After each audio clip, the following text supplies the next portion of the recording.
दूसरा इतिहास 8वां अध्याय। कुल वचन 18। सुलेमान की उपलब्धियां। सुलेमान को यहोवा के भवन और अपने भवन के बनाने में 20 वर्ष लगे। तब जो नगर हुराम ने सुलेमान को दिए थे उन्हें सुलेमान ने दृढ़ करके उनमें इसराइलियों को बसाया। तब सुलेमान सोबा के हमात को जाकर उस पर जयवंत हुआ। उसने तदमोर को जो जंगल में है और हमात के सब भंडार नगरों को दृढ़ किया।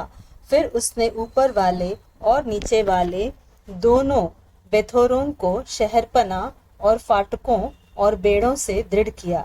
उसने बालात को और सुलेमान के जितने भंडार नगर थे और उसके रथों और सवारों के जितने नगर थे उनको, और जो कुछ सुलेमान ने यरूशलेम, लबानोन और अपने राज्य के सब देशों में बनाना चाहा, उन सबको बनाया।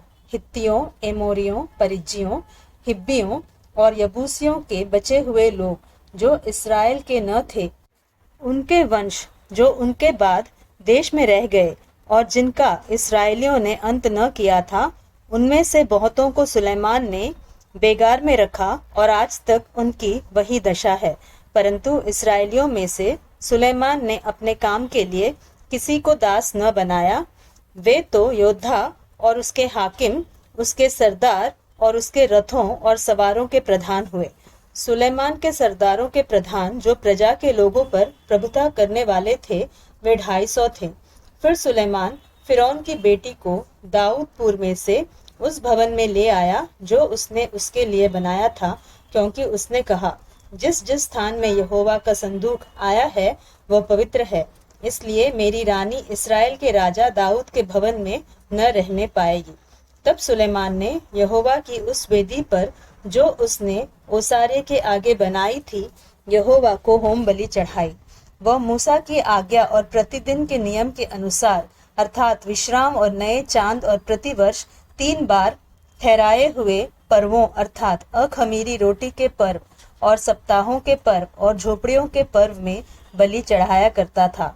उसने अपने पिता दाऊद के नियम के अनुसार याजकों के सेवा कार्यों के लिए उनके दल ठहराए और लेवियों को उनके कामों पर ठहराया कि हर एक दिन के प्रयोजन के अनुसार वे यहोवा की स्तुति और याजकों के सामने सेवा टहल किया करे, और एक एक फाटक के पास द्वारपालों को दल दल करके ठहरा दिया, क्योंकि परमेश्वर के भक्त दाऊद ने ऐसी आज्ञा दी थी। राजा ने भंडारों या किसी और बात के संबंध में याजकों और लेवियों को जो जो आज्ञा दी थी, उन्होंने उसे न टाला। सुलेमान का सब काम जो उसने यहोवा के भवन की नींव डालने से लेकर उसके पूरा करने तक किया, वह ठीक हुआ। इस प्रकार यहोवा का भवन पूरा हुआ।